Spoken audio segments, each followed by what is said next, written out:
Hello, Arise Gaming here. Kilalanin natin si Hayabusa Shura. Si Hayabusa ay isang nakakamatay na assassin sa Mobile Legends.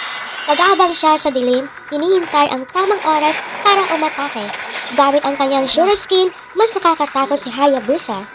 Talagang magaling si Hayabusa sa rank mode. Ang kakaibang skills niya ang dahilan kung bakit siya ay isa sa mga pinipiling hero sa mga kompetisyon.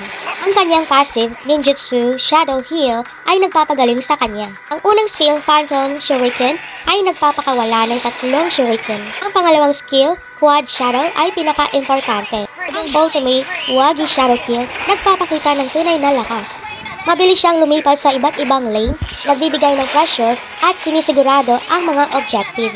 Sa simula ng laro, magaling si Hayabusa sa pag-control ng jungle. Ang kakayahan niyang pumatay ng mga importanteng kalaban ay kayang-kaya niyang ipanalo ang laban. Mabilis niyang nililinis ang mga jungle camps. Dahil dito, mas mataas ang level niya kaysa sa mga kalaban. Mula doon, pwede na siyang manggank sa ibang lanes. Ang kakayahan ni Hayabusa na lumakas ng lumakas ang dahilan kung bakit siya ang panganib sa rank game. Habang dumadami ang gold at experience niya, mas lalo siyang nagiging mahirap pigilan.